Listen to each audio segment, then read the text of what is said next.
Once again, welcome to another install of the 4RealPodcast. I am your co-host, Mr. Willis Woods, a.k.a. Willis Close It. I do have Mr. Money Blunt. Money sold it. I do have Ms. Sheridan McCorkle. Hey. Now, I am going to introduce our special guest in just a second, as you see here. But, obviously, we always want to catch up real quick. And before we get into something serious, we want to just kind of see how things are going. So, let's start with you, Miss Money. What you got going on? What's business like now that it's starting to pick up? So really, it's just kind of the same stuff. Trying to get people pre-approved, and if they can't get pre-approved, getting them paired with a credit person that can help them to get to where they can get pre-approved. Oh yeah, you got a nice credit person. Sending you leads. And yes. I'm still people reach out and then you don't hear from them, and then they reach out 2 months later. Mm-hmm. So just really just trying to get the flow of. Springtime, I know it's about to be really busy. It's about to be a lot of open house opportunities. So I'm excited for that. I feel like the wintertime just kind of puts a damper, like not only on like business, but just like my mood in general. Yeah. So I think once the sun starts coming out and it starts feeling all nice outside, I think my productivity like shoots up. Next week supposed to be 80 degrees. So, it's definitely about to be that time of the year. Yes. Miss Sheridan, Miss Broker Elite, what you got going on? Well, the team just had our first, official event together, homebuyer seminar. Congrats on that. Congrats. Yes, and just chugging along, trying to get my bills paid. Okay. Itching to go out of town. Yeah, for real. I feel like I be needing to go out of town every month. Me too. I need a reason. That's not really unreasonable, though, to be like, let me just get away, because we're in such a high, stressful, profession where it's always go, go, go, go, go. You do need that detox. My toxic trait is all I want to do is eat, travel, and look cute. No, seriously. That's my toxic trait. Like if I could make a living without working, I wouldn't work. Like if I could just chug through life and like if I had like an inheritance from like my parents or something, I would never work. Wouldn't we all? I would just travel. Let me just hit the lottery one time. I'm not being greedy, guys. Just let me just hit it one time. I wish I could be like a part-time flight attendant. Like on the slow days, I would be okay with just getting out of town, even if it's just a Monday, Tuesday, and then come back and do what I got one of my best friends. He's my son's godfather. He's actually a flight attendant. And so I'll send him random messages like, where in the world are you? Because I'll look up randomly and he'll be in the Bahamas, or he'll be over in Egypt, or he'll be in, London. And I want frog legs. Let me go to Paris today. Like literally, he told me, he's like, I was craving cheesecake, so I took the flight to New York to go get some cheesecake. I know that's right. Back home. Dang. I said, what? Yep. I know them flights out the country, like to Egypt and all that. I know them flights is long. I was trying to figure out where I wanted to go for my birthday, and everywhere that I was looking, like that was far, like Greece, Bali, they were all kind of the same price as like the Bahamas and the places that are close. But I'm like, I don't know if I could spend 24 hours on a flight. Let me tell you, I don't think if you prepare, it actually was not that bad. Given I did first class. Yeah, I'm about to say, you gotta be in first class. Spring for the first class. Yeah, you gotta be in save first up your money and just go for it. So you can like spread out and listen. I could barely make they it to had a 3-hour us drunk. flight. I had a nice little quilt. I mean, like they kept Was us you able to like lay down? Like yeah, like my sleep went all the way down. Like they kept us liquored up, fed, full. Oh yeah. And like it was like. I mean, I love true crime, so I downloaded I'm a Stalker. And I was up there. Everything. Oh, yes, can I get another Sandman drink? Thank you. It was, if you prepare, it's not that bad. It's actually, like, relaxing. Like, I get to turn off, and most of it I'm asleep and eat. Yeah, Where did you fly to that was 25 hours? It was a 23-hour travel day. So I went to Chicago, then I flew to Ethiopia, and then 6 more hours to Nigeria. That's cool. So when you over the Atlantic, you don't get no internet. Yeah. Even though it come with internet, you don't get none. But I had already downloaded my stuff on my iPad. I had a coloring book. That's the smartest I thing was to ready do. to do. The smartest thing to do is download everything before you go. Yeah. I'm never like, I flew out of the country to like Mexico, but Mexico's like 3 hours. Yeah, it's like no. It was I a ain't 3-hour never flight. flew like over the ocean. Took my shoes off and They give you twiddled my slippers feet. and all that. When I went to Hawaii, it was like it was a 9-hour flight from Minnesota to Hawaii, but I literally slept the entire time. Like I woke up, I went to sleep, and I woke up. We was in Hawaii, and I was still like slugging through the airport. Like he was having to hold me up, like because I'm so like tired and in a daze. I'm like they probably think that I'm being trafficked or something because I'm over here just like what's going on. But I'm saying, so you slept most of that. What is that? 8-9 hours? It was 9 hours. So I'm saying like the other rest, you just binge something. Eat, Yeah. you know. My wife is Filipino. The last time she went back to the Philippines is a 25-hour flight. No, crazy. I wouldn't do it. No way. No, thank you. I don't need to go that bad. Yeah, that's a What you whole been doing, 24-hour day. So, I mean, I've been busy, which is good in our profession, you know, in that regards here. So I've been busy, showings almost every day. I picked up a really, really big investor. Nice. And so right now he's looking for a multifamily unit, nothing under 100 units. Nice. Whoa, okay. In that regards here, don't really have a budget. And he's just like, if it makes sense, let's do the deal. Right. And so he has one of those, you know, and once you get into that tax bracket once you have so much money, you got to put it somewhere. Is he doing it with a syndication or he's doing cash? Cash. Nice. And so he's also looking for land near the city, 20 plus acres at the very minimum, to maybe even develop some stuff. Nice. So been working on that. Got some other people. Got a closing coming up this week, closing next week. One on the 17th. I got a couple people we've been writing offers on.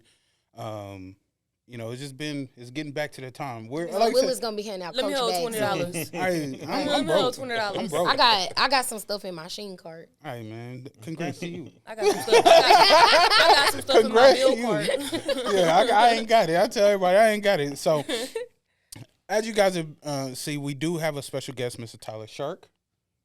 Pronounce it right. Welcome. That's right. Yeah. Okay, because a lot of people say Shrek. Yeah. I'm just like it's Shirk or Shirk, but with a K.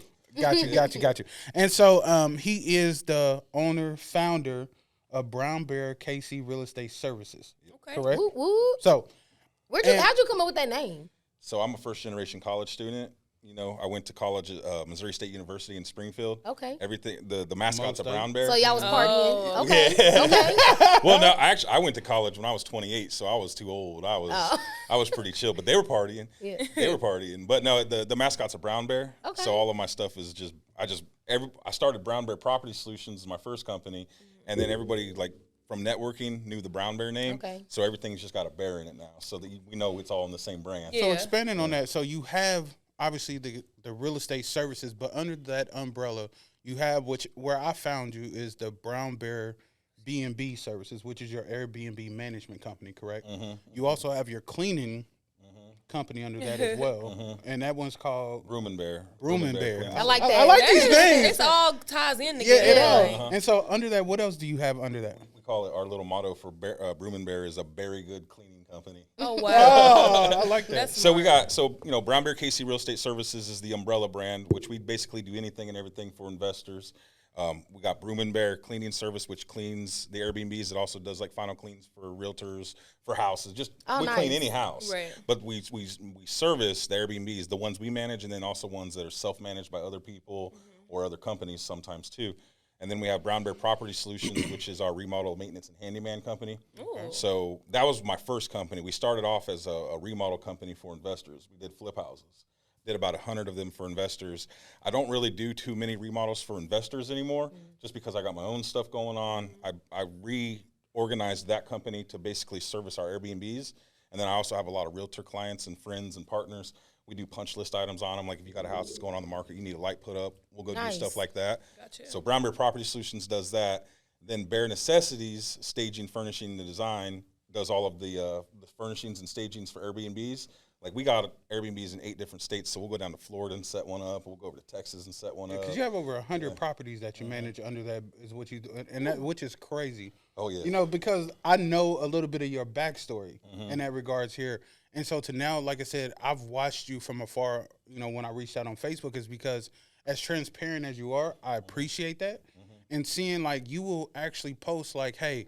You know, last year you made just the Airbnb services. You made revenue for clients for $3 million. Yeah, yeah. Wow. We're pretty proud of that. Congratulations. Thank you. You know, so congrats on that. Like that's not small stuff. Yeah. You know, in that regards here. So not only that particular part, but then to also see that every single one of your other companies made at least a revenue of $1 million. You know, that's. It took a long time to get there He too. needs to buy the Sheen card. Exactly. So that's what I'm saying. Y'all want me to I'm still trying to pay myself back because my first 3 years in business, I didn't pay myself a paycheck. Oh wow. I was in hustle mode trying to get the company running. I didn't have good credit. So I couldn't get loans. I couldn't get anything to get myself going. So I'm over here hustling, trying to get the money to pay my employees for all the work they're doing. And we're having to get draws done so that we can get paid. That was like the first 3 years of trying to get stuff going. So I got scared. You know, I was like, I don't ever want to get in a position where I can't pay my employees. So I'm not taking a paycheck until I got X amount of dollars in my bank account so that I never have to worry about my employees getting paid. See, that's why you've been successful. You take care of your people. Oh, yeah. When you take care of your people, your business going to flourish. Most of my employees have been with me since the beginning. Okay. Almost every single one. You said over 30 employees that work under you now. So about 20 of them are cleaners because we have to have a lot of cleaners for all the units that we have. But all of the rest, I have 5 or 6 office staff. I have 3 full-time maintenance and handymen. And then I got a couple guys and girls that help us stage, furnish, and design the units too. Wow. Okay. Yeah. That's a lot. So how do you? Because I know you're married, like you said, your wife is a nurse. So she, as you talked off of air, you know, and the support that she had with supporting your dreams because of the background that you had. Like I said, it wasn't easy. You know, it didn't just happen overnight. So obviously 3 years of that. How long has your business since incorporation been going? I've been in business for 6 years. I met my wife. Like I said, I went to college a little bit later in life. I met my wife in my last year and a half of college, and you know, she's from the Philippines, so they grew up a little bit different. Right. She grew up with not a lot of resources. Right. Yeah. Her older sister got a college degree, became a nurse, came over here and lived in Chicago and worked her tail off to send money back home to get the rest of them back over here so they could have a better life. Right. So this is why I got to give it up for my wife, because they did all that to get over here. Then she comes over here and helps me. Shout out to the wife. Shout out to the wife. Like I told you, man, my wife, bro, like she literally, I couldn't do what I do without her. There's no way. There's like, no way. She paid the rent. She paid everything. Like, for 3 years. And she, like, for me, my wife really, our first year while I was really kind of figuring out what I need to do now. After that, you know, obviously the breadwinner is me, and I make sure the bills are taken care of. But that doesn't happen without That's her the price belief. We pay, huh? Yeah, like, I buy purses and all kinds of stuff. Yeah. She gets what she wants, as long as she's happy, whatever. I don't care. Yeah. So y'all got a whole family full of hustlers. I like that. Yep. And so that's so.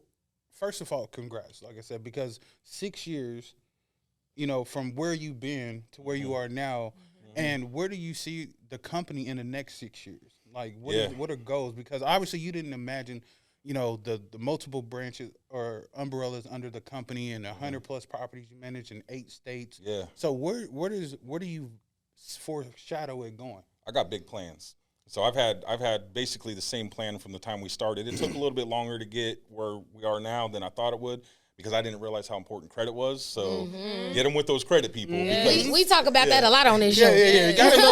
I can walk into a bank and say, I make $30,000 this month, and they're like, you ain't got no credit though. Yeah. Right. So that can't do nothing. Cash only so take we you don't so care. far. Yeah. So, you know, I finally got all that fixed. My credit's where it needs to be. So now I started flipping my own houses. Basically, the long-term goal of my company is I want us to be a full-service brokerage. I want to have my own brokerage. Everything's in-house.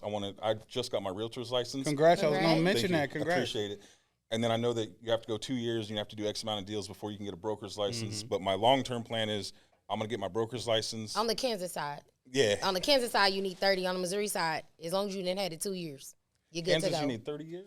30 transactions consecutively. Okay, I said 30 years, my bad. No, you didn't say years. No. Okay, wait a minute. You need 30 sales.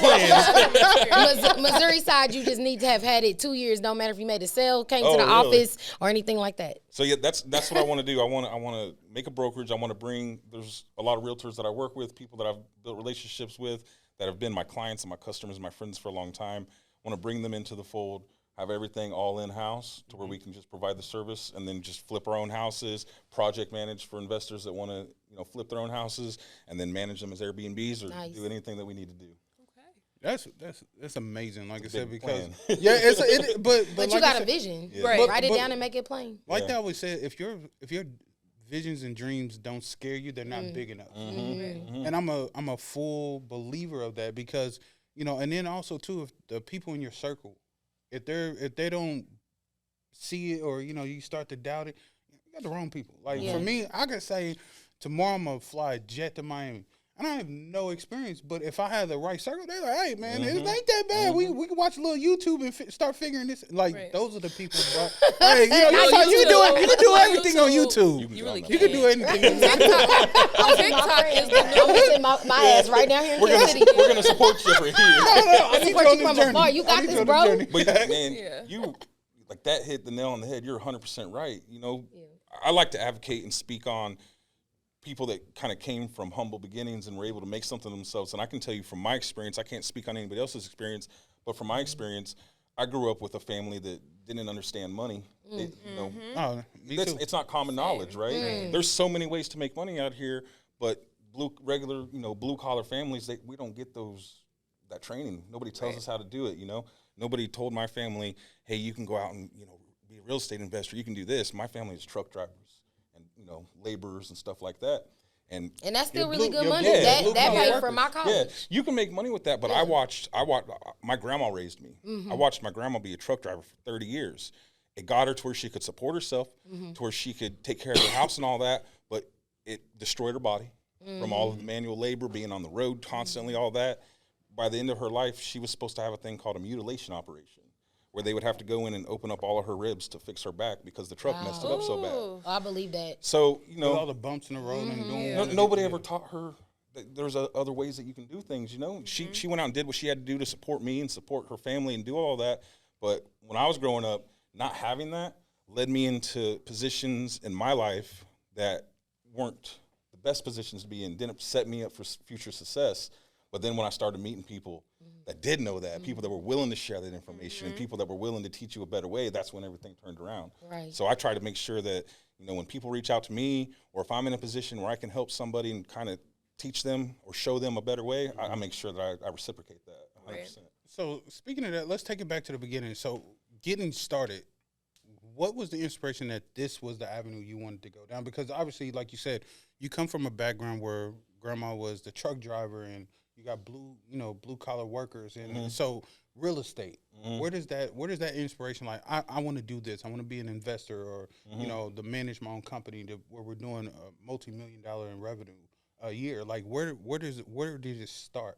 I can't pinpoint where a single idea that started it, but I was 28 years old, working menial jobs, making just enough money to afford my little duplex. Like, I was not happy with my life.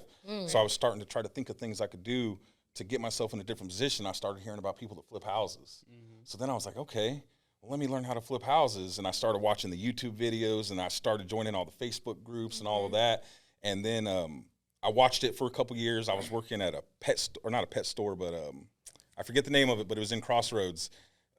It was a doggy daycare, Dog Paws. Okay. I was working at Dog Paws at the front receptionist, but I was watching YouTube videos all day about how to flip houses and stuff, right?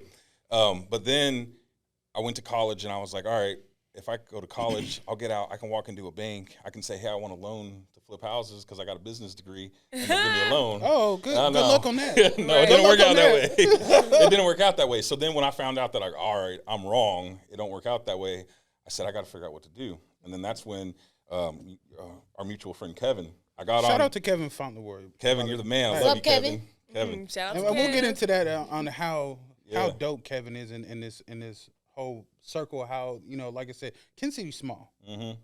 It's smaller than you think. Like, it's a big city, but it's really small. Yeah. And literally 6 degrees of separation, you would know everybody from everybody. And Kevin's one of those degrees. Like, when I saw his mutual friends, and then we started talking. And Kevin was my first investor that I've ever worked with. Wow. And Kevin, like, as a realtor, especially when you first meet an investor, like, you don't know what you don't know. Right. And I didn't want to seem like I don't know what I'm talking about. So I'm like just sitting back watching and everything. And so he knew that I didn't know what I was talking about. And he was like, hey, I know that, this is what it is. And he was like, go do this. And I'm like, I don't know how to do this. And he was like, all right, let me tell you, and he was willing to teach you. And there's not too many of those, especially in real estate, especially as investors where time is money, where they want to slow, walk you through the process and let you know and educate you. Not many people in this industry, It's even not. as much money it is out there, that are willing to bring you up too and teach you what they know important to you. I made a post on Bridge, and I was like, hey, I'm trying to learn how to wholesale. Is there anybody here who can give me some advice? And Kevin was the only one to inbox me and didn't want to sell me a training course. Right. Like, hey, what do you want to know? That I'll group teach you everything. could be ruthless some days. It's crazy. This one guy what was they in mean there. is Bridge Real Estate Meetup. It's a Facebook group. Yeah. And, you know, because people watching, they like, what? Yeah. And so, but it is very resourceful. Like, you can find anything that you need done. It was a guy who asked a question in there, and you could just tell he was just trying to learn. And I mean, to me, when you have a group, not saying to give free info, but don't like tear people down. Right. And like he asked a simple question, probably like you had did, and they were like, if that's what you're thinking, you don't. I'm like, that's why he's asking. Yeah. You know, so I like the way you think. Like, bring people up, don't make fun of them. And that's how Kevin was. He was willing, like I said, to walk my hand through those deals. And it just so happened, like I said, when I saw the mutual friend of mine, I know Kevin. He's he's a great person. And, he's one of the first people to teach me and didn't want anything in return. Yes. And I was like, Kevin was the same way with me. Like, it wasn't like, all right, this is what you got to do for me if I'm helping you learn it. And no, he just genuinely wanted to see me win. Right. And to grow. And so I always make sure I give, his flowers, right. To him, especially in this climate where, we never know. People, are left and right every day, and they go. So and I let's always just be honest, the real estate industry can be cutthroat. Yeah. That's very rare to find somebody like that. I'll never forget, he told me, I said, what can I do for you? Can I pay you? Can I go put some yard signs out? What can I do for you? He was like, don't worry about it. It'll come back. That's all he said. It'll come back. Just at some point, I'll reach out to you, and I'll have an opportunity that I need help with, and you'll help me. And that's how I operate now. Because I wouldn't have got started if it wasn't for him and that advice. Yeah, and which is crazy that, like I said, just something simple like that where for us it means the world, but for somebody who's genuine and they're in it for the right reason, not a big deal. Like I said, just be there for me whenever I need you to. Right. And like I know, Kev, like I said before, he's moved to Texas now, and I was just talking to him off camera before we actually got started shooting. We would go out, me, him, his wife, and my wife, and we'd go out to lunch because I truly saw him now as family. Right. Because like I said, once you that genuine with somebody and you're able to, like I said, encompass, and so I'll be like, hey, bro, sis, let's go grab lunch. Let me know. I got you. He'd be like, no, I'm not letting you pay. And I hurry up and pay the bill before they even come. I'm just like, just get a card to the waitress. Like I said, it's just those things because, like I said, I wouldn't be able to have conversations now with investors at the level that I do if it wasn't for somebody like him taking the time to come through and break things down. Like when I walk a house now, I'm able to do that with buyers, and it seems like I'm so knowledgeable because I see it now through an investor's eyes. Right. Him taking the time to do that. But also I've done this long enough now. I know when, what it is. Me and Kev, we used to walk properties all the time, hundreds of properties. We just used to go and look at them and figure out this and that, and now I can figure out what a certain things cost budget-wise. So that helps me even with my clients to where now I have a knowledge of it. I'm like, okay, we need a new roof. Okay, this kitchen, we could demo this. You can really, depend on what level you want to do it, anywhere from $4,000 to $7,000. We can redo this here. Bathroom, and so I can spit numbers out because I've seen it done firsthand from an investor. And so I know what it'll generally cost. So, shout out to Kev, like I said, on that particular part there. Like I said, we appreciate you. Me and Tyler, we both appreciate you. Anytime you're back in Kansas City, let us know. We're going to treat Got you dinner again. on us. Yeah, hey, we definitely going to treat you. Like I And said, we're going to come along, me and Imani. So we can get our machine cards paid for. Right. Well, so obviously, like I said, having those discussions, like I said, what you do in your Airbnb and which company really started first under that umbrella? The first one was Broom Bear Property Solutions. So do you remember your first property that you were able to get under contract to manage? Well, okay, so let me back up. The first thing I ever did was I wholesaled 2 houses. Okay. I remember the first house that I ever wholesaled. It was down by the Independence Square. I think it's not C Avenue, but it's one of them streets there. It's a little tiny house. Man, I had no idea what I was doing. Not a clue, man. There was a yard sign, the for sale by owner. I called it and I was like, hey, I'll buy it. And I didn't even know how to run comps the right way. I was still trying to learn everything. I got it under contract, and it kind of worked out okay because it took me like 2 months to do it. I went through a bunch of stuff getting it done, and at the end of the day, I made $500. But it told me like, hey, this is possible. That's right. That's the most important $500 you ever made. Yeah, I just need to learn it. I was like, okay, well, it took me a long time to make this $500, but this is possible. Right. It's not some scam. It's not. It's not BS. It's legit. I just need to know how to do it better. Right. So I did that, and then I thought I was going to be a wholesaler. So then I got another one under contract a couple months after that, and I went through that process. It was a long process as well. I made probably a couple thousand off of that, but I learned, and I was getting there. I actually built a relationship. I still know that person that I bought that house from. She's a cleaner now, and she cleans Airbnbs. But I made a relationship. I met some people. I sharpened my skill set, learned what I was doing. But then what really got us started was on that bridge page again, somebody said that the Harvard Court apartments, the ones right there on 70 by Walmart, that they had burned down. And somebody posted on the bridge page that they were looking for somebody to come demo them all out. There was like 40 of them that needed demoed out. By the way, they're bolted up again, so I'm going to go holler at them. But there was like 40 units that had burned down. So somebody on that bridge page had said, hey, these burned down. I need somebody to come clean them out. And it might have been Kevin, but I don't know. It might have been somebody else too. Somebody's like, Tyler can handle that for you. And I'm the type of person, somebody offers me something, and I don't know how to do it. I'm going to figure out how to do it along the way. I'm not going to turn down that opportunity, You're a doer. So I was like, yep, we'll do it. I went out there and I walked it, and I got the job because I underbid it because I didn't know what I was doing. It should have been like $250,000 or something, but I made like $80,000 off of it. I didn't make $80,000, but I charged them $80,000. Yeah. So they're like, yeah, come do it. All right. And they had the investment group that owned that property, and I didn't know all this at the time. I learned it later because I understood the industry better. The investment company that owned that property had friends in New Jersey that owned a restoration company. So when all this happened, they had the restoration company come out, and basically the restoration company was running it, but they needed laborers. So I went and found the laborers, and I was kind of just like the middleman, keeping control of the laborers. I went out and I posted on Craigslist, hey, looking for some laborers. I'll pay you $100 a day to come out and clean out these apartments from debris and all that. I also made a post on Facebook. So there was like 40-something units. It was a big job. I had like 80 people show up the first day, put them all to work, right? Just start cleaning them out, get the dumpsters out here. And then through that process, it took about a month and a half, 2 months to do. Through that process, I learned how to do demo. I learned what we were doing, how to order the dumpsters and all of that good stuff. And by the time we got done, we had, some people left on their own. Some people we had to let go because they weren't showing up and just whatever reasons. By the end of the process, we had like 5 good people that were solid. They were showing up every day. They wanted to keep working. And I was like, all right, well, we're going to start doing demo. So Broom Bear Property Solutions became a company, and we were a demolition company. We would come and demo the house for the investors. So we did that for 7-8 months. We were demoing out houses for investors and all of those things, and then built relationships, always networking, building relationships. And towards the end of the 7 or 8 months, they started wanting other things like, hey, can you come do the make ready? Can you come paint the walls? Can you come put the floors in? All of those things. So we started kind of adapting to also do those things because we were trying to figure out where our place was in the industry. Right. And shout out to Kevin again. Kevin came out and showed my guys how to lay plank floors. Yeah. So if you tend to do, you sound like you figure it out. If somebody needed you figure it out. I'll figure it out. So my question he said, I ain't let the check go. He said, we're going to go get this money. Yeah. So my question to you is, like, with the segment of your business, the branch of your business that does the punch list items, how exhaustive does that get? Like, what do you prefer to do? What's the most exhaustive it would be? So as we went through the process, we started doing full remodels. So I've done 100 full remodels for all kinds of investors, probably everybody that everybody knows.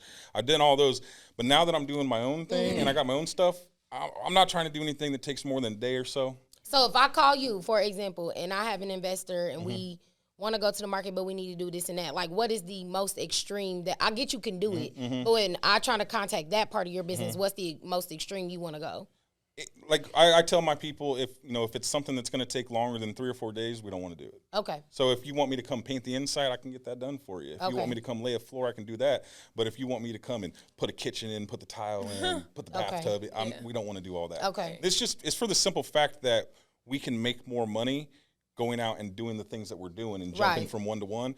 I learned in my experience, and it might not be everybody's experience, other people might have a better system or do it a different way, but every house that I ever remodeled as a contractor for an investor that was like a big project that took longer than a month or two, I lost money on. Yeah. And then by the end of after the end of the 2 months, everybody hates everybody. They think that we suck because we took too long. We think they suck because they don't want to pay for all the extra stuff we had to do. So we're just like, nah. You could change a window. You could do a vanity. You can grout. Okay. We can do anything and everything. We can do anything. Okay. But we're just not going to. We're not going to do a full rehab. Now, I'll do full rehabs for my Airbnb clients because I know that I'm going to manage that Airbnb after. Right. But I'm not going to do a flip for an investor because honestly, I don't make enough money. Right. The margins is not there. Right. Okay, so we are going to wrap up part 1 right now, and then we'll be back next week with part 2 to really dive deep into, because, you know, everybody that's watching this, they want to be able to buy Airbnb, and where do they start, how to be able to manage, you know, how do you price it out, different things in the market. So we're going to dive a little bit deeper into that when we come back in our part 2 with our Airbnb episode with Mr. Broom Bear, Real Estate Services Extraordinaire, Mr. Tyler Shirk. Once again, this is the For Real Podcast. Subscribe, like, share, comment. We are everywhere, YouTube, Facebook, Send Apple. us your questions. You know, send in the questions, and then we'll be able to answer those on a future episode and kind of go from there. Once again, we are the For Real Podcast, and we out. Out. Bye-bye.